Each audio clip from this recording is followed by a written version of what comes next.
Hello and welcome to my 100% playthrough of Eternal Doom. This is map 3, Interbase. Alright, map 3. This is where the megawatt kinda starts to get going. It's not really going in this map.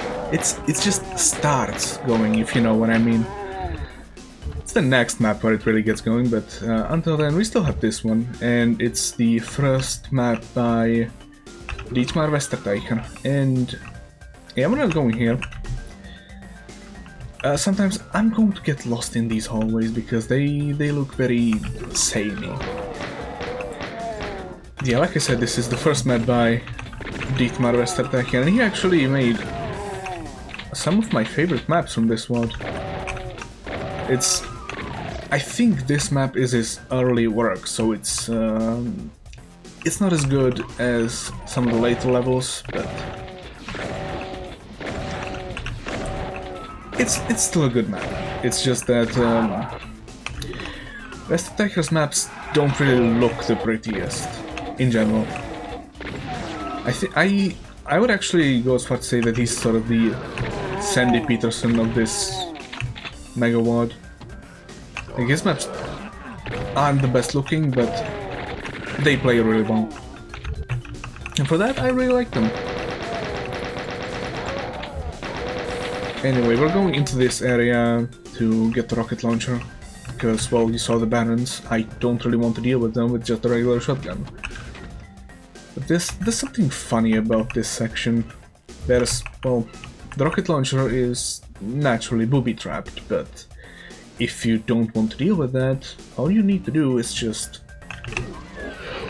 open the trap yourself.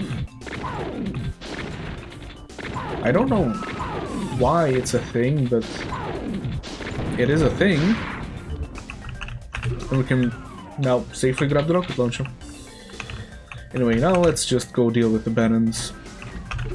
There's one more weapon that I really want to get, and that's a super shotgun. For that we need to kill the Barons, and okay, no, that's not the way to go. Like I said, I'm going to get lost here a lot, because, well, these hallways at the beginning all look the same. For me, they're a bit hard to navigate, even though they're obviously very simple. But yeah, this guy, we'll deal with him later. I don't want to do it with just a regular shotgun. He can't see us or hear us. That's those two dealt with. So now the Barons. Should have just enough rockets for this. Unless we miss. Anyway, we can't get the yellow key yet, but see the chain gunners? I don't want to stay there. Instead, I just want to go to here and get the super shotgun. And that's all the weapons we get for the rest of the level. Which could be worse, you know, at least we do get the super shotgun.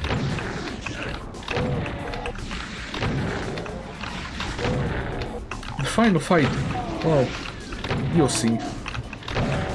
It could use a better weapon, but that's kind of the point of it.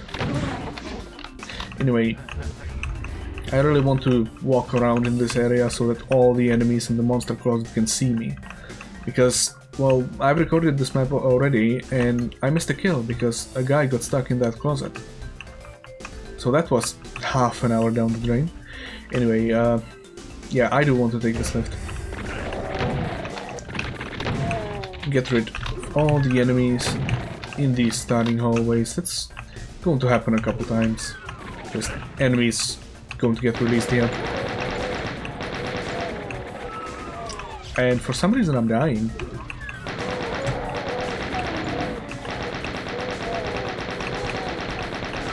That's not very good, but we get a soul sphere very soon, so hopefully it's not a big deal.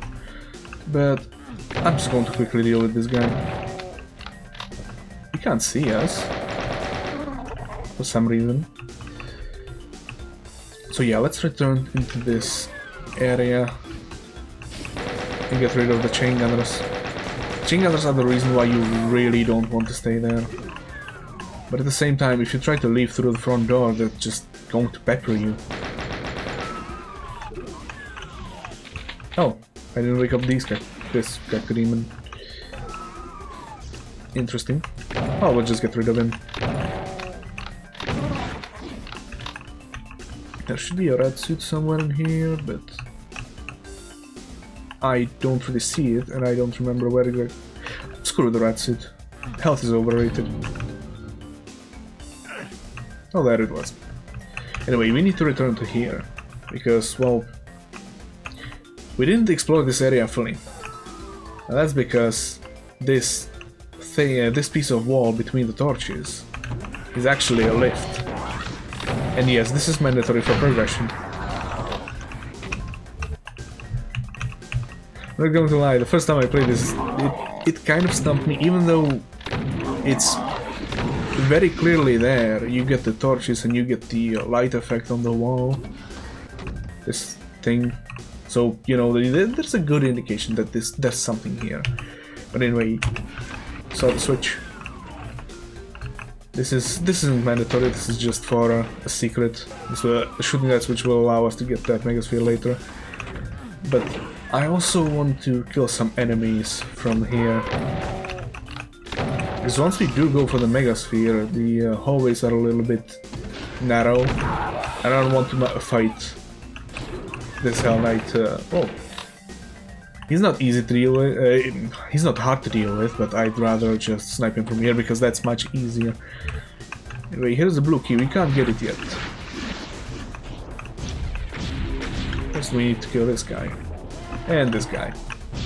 The barons in this map, I'm not going to lie, I don't particularly like their placement. I think they're a bit pointless.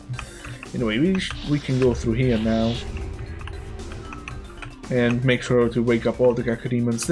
That's a bit of an issue with vanilla. Sometimes if you make a mistake in creating a monster closet from where enemies can see you, well, bad things happen. Either they don't spawn in because they don't see you, or they can shoot you through it. That's shooting you through a wall. That's going to be an issue later on in this map, actually.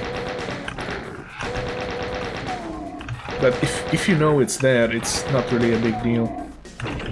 Anyway, this is something I really like about this map, the way it sort of wraps around itself. Like, you would assume that this is just a random hallway, but no, we're back here.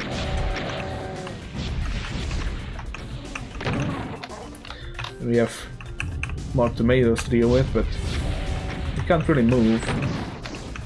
And we finally get the yellow key.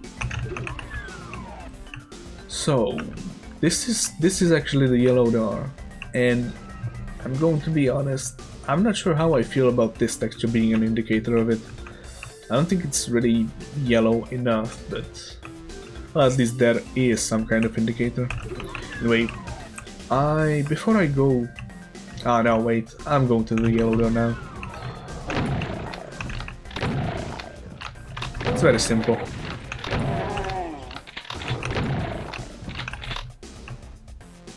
Just kill the enemies on each side. Find the switch, don't get scammed by the Spectre. And this area looks familiar. It's another thing I really like about this map. Not only does it sort of wrap around itself, but I like this kind of design. You see an earlier area, but now it has something different in it, so it tells you, return to that area. Anyway, let's move on. I hear some enemies. Where did you come from? Interesting. Hopefully I'll have all the kills this time around. But yeah, let's go through back here. Deal with the spooky skeletons. Press the switch, not get damaged by the floor. And grabbing the book key opens this up. But also, because we shot that switch, this area is open up. And this map has 11 secrets, but practically it's a lot less than that, because you get areas like this. Suddenly we have 3 secrets tagged. I think actually all secrets in this map are like this. So I don't know the exact count. I think this map has 4 secrets, or maybe 5. They're all messed up. And one is very particularly messed up, you'll see. Yeah, now we get this very juicy Megasphere, but they also released the Baron, who is again a little bit pointless. He teleports to here. And he can't move away from there, he's just there. Got me the box of shells, I guess. We didn't grab earlier. But anyway, we have the blue key. Or yeah, I do want to explore this area before I go through the blue door. I want to first and foremost snipe the hit scanners. And yeah, I'm going to grab this, why not? Now that all the hit scanners are dead, it's going to be especially useful. Anyway, there's just chocolate imps here. And some demons on the other side. I do want to kill them from here because that area over there needs to be reached through a jump. And these pinkies can block you if you try to do that. But anyway, look at the yellow keycard and remember the shape of the pedestal that it's on. So now we need to backtrack. And go through the blue door. Now, I want to do this side first because it has chain gunners who are more dangerous than the shotgunners on the other side. And these enemies don't have an ambush flag, so they come after you. Also, there's more spooky skeletons on each side, and the revenants in this area are a little bit annoying because of the narrow hallways. Seekers are a little bit hard to dodge. But anyway, here's the section that I was talking about earlier, the closet from which enemies can easily snipe you.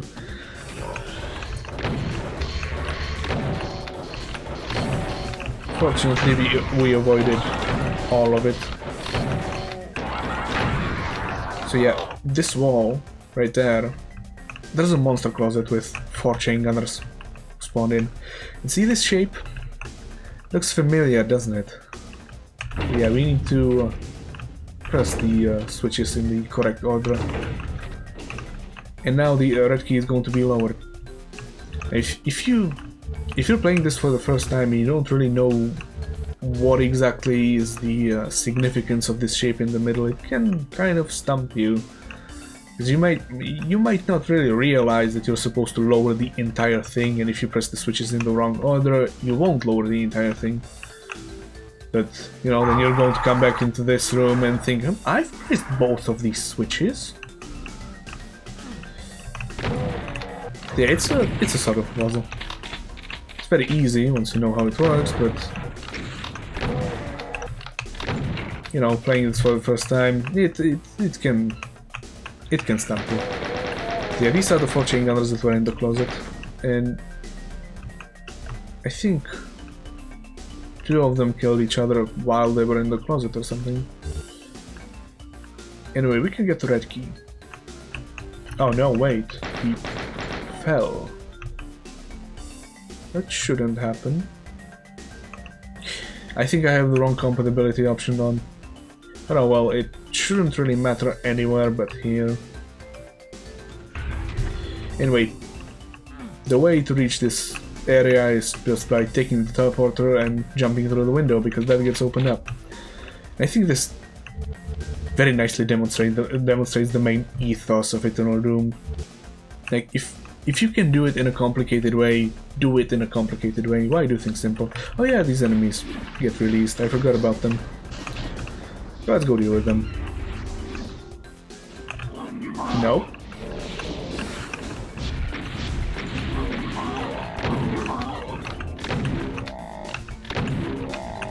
It's really nothing complicated, just Mancubi and Cacodemons. But hey, they could have actually scammed me if I hadn't noticed them. Yeah, now we have the red key and we can go through the red door, which is the final section of this map, sort of, but before we do that, I want to do one more thing. And yeah, I grabbed the box of shells with 6 shells missing, but oh well. This should be opened up at some point.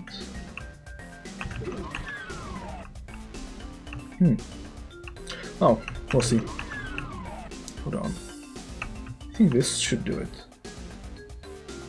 Yes, that was the line def. I don't know if I skipped it or something, or maybe this reclosed. Oh, wrong side. Yeah, it's just like the one on the other side.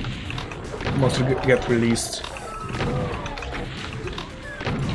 Yeah, it does get reclosed somehow. Do the enemies do that? Oh yeah, the enemies do that. This is this can be an issue in some maps if you put a door on the inner side of a closet like this.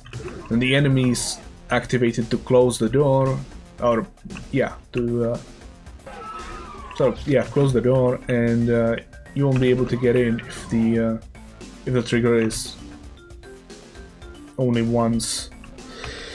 Anyway, this is fortunately walkover repeatable, but it can be an issue in some other maps, and it's going to be a bit of an issue in a later section because there's something very similar with monsters being able to close the door of a closet that you need to get into, but the line that reopens it isn't repeatable. It can only be activated once, but there's 4 of them, so it's really not much of an issue. It can become one if you're careless. But anyway, we should go through here because this is a blue door, and it's like 3 more secrets. Yeah, I think so. And here's 2 more secrets. Yeah, 2 more. Yeah, that leads us to here, and I really want to trigger this fight without grabbing the Megasphere, but I've never been able to do it, so I won't even try.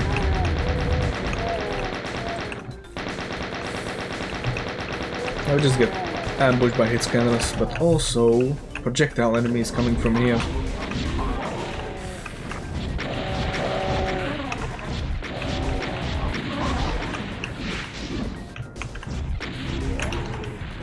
Fortunately, they didn't do anything to us. Anyway, yeah, we should move on through the red door. This is an interesting part of this map because, well, this map utilizes all 6 keys. And that's interesting because, well, if you're only familiar with source ports like Boom or GZ Doom or Z Doom, you might not know that in vanilla the skull keys and keycards were exactly the same keys. Like the skull key would override the keycard on a heads-up display, but you can't really, in vanilla you can't have a door that can only be opened through a skull key or a keycard. It has to be opened through both, but still, we can't really open these bars. They require the skull key, which is it's done in a pretty simple way. You can probably guess how it's done, but it's still interesting. I like vanilla maps that try to utilize all 6 keys, and there really isn't that many of them. But yeah, once we grab a key, we have to go through the respective section for that key in order to unlock the other ones. And this area is it has one particular quirk to it, and it's the fact, well, you know how in the last video I mentioned that I had to recompile the map, I had to rebuild the nodes in order to make it work. This time is the exact opposite. If I try to rebuild the nodes with a modern node builder, this area breaks. And I don't know how it is. It's some weird interaction with the stair builder, but the rebuild version of this map just doesn't work. It doesn't soft lock the map, it just locks you out of 100% kills. And also 1 secret, oh no, well technically 2 secrets. It's 1 secret area. But anyway, we have more spooky boys to deal with. And also, well, this feels very Plutonia, to be honest. Revenants and chain gunners. But yeah, if you, well, in the version of the map with the rebuilt nodes, oh, where did you come from? Building this stairway raises the floor in this section as well, so this revenant closet gets completely blocked off. We wouldn't be able to go through here, grab the backpack, and also release these guys and this teleporter. And yeah, this is what I was talking about. The chain gunners can close this closet, and the sides of this square, each one can only be triggerable once. Each one opens this closet. So yeah, if you activate all 4 of them somehow, and then a chain gunner closes this closet on you, you're screwed. It's not mandatory for progression, but it's for a secret and for 100% kills. Anyway, we have more enemies ambushing us here. But as a reward, we get a soul sphere. And 2 more secrets. But yeah, I didn't press the switches. These 2 switches reopen the remaining skull keys so we can grab them. I don't know why it's separated in 2 switches, but... Oh no, wait, yeah, I do know why. Never mind. But yeah, let's get the yellow key. And I ruined the magic. I didn't want to do that. You could see the floor lowering here, which actually let us press the line dev that actually opens the door, or the bars. But anyway, this area, it's not hard, it's just that it can scam you if you chicken out or if you're unlucky. You'll see later. We'll just press these 2 switches once again. It's for the skull keys to reopen. But let's just rush forward. Because if you activate these enemies and you're still on that lift, they'll sort of block you. And I think I got lucky and didn't really activate them from above, which can also sometimes happen. I'm going to be honest, I'm not 100% sure how the triggering of the enemies works here. But they can block you from going off of that lift, and fighting them from that lift is incredibly tedious. But let's get the last skull key. I saved the blue skull key for last because this area actually has the way forward, and it's blocked off if you haven't gone through the other skull key areas as well. But this is probably the most 90s section of this map. It's just this maze where all floors and ceilings are exactly the same, and it's just made of this mashup of random diagonal walls. A lot of amateur 90s maps have areas like this, and it's not always a good sign. But like I said, that's why I think this is Presta Teicher's early work. Because if you look at the auto map, this looks very amateurish. Anyway, this is the area that is blocked off if we haven't gone through the other skull key areas as well, so I'm not going to trigger it just yet. I want to get all the kills in this area. And these 2 switches, once again, they reopen the other keys in case you go into this area first or something. But we can go through here, and we have an arch trap, which, if you take this area from this side, you can surprise him. If you take it from the opposite side, well, he surprises you instead. But we're actually approaching the end, and I believe, yeah, I should have all the kills this time around.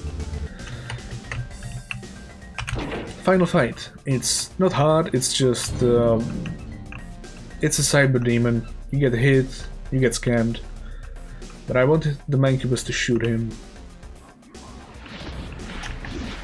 And I'm also going to activate the Barons and hopefully make this side infight with the cyber demons. The cyber demon. The Barons on the other side. It's really hard to make them hit the cyber demon.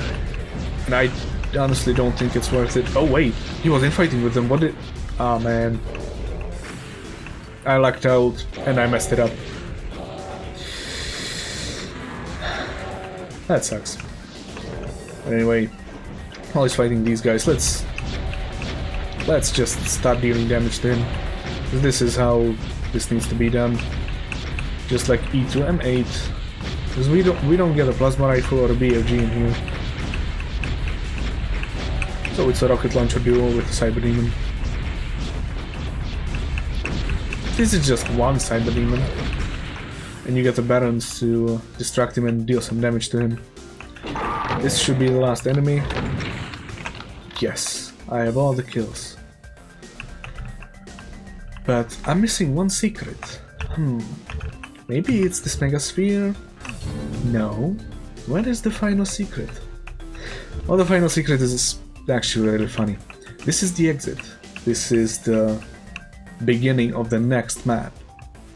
And the authors kind of messed up when they were copying that area, because the last secret is right here. You can't really see it, but it's there. And it's completely inaccessible.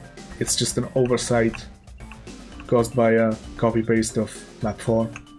But yeah, we have everything that we can get, so let's end this. 26 minutes, or almost 27. This is where the maps start to get longer. But this is still nothing compared to what's coming in the next one. Map 4 is where this megawatt really gets going. It's one of its longest maps, one of its best maps, and I'm both looking forward to it and not looking forward to it, just because of how much of a marathon it is. But I will see you then.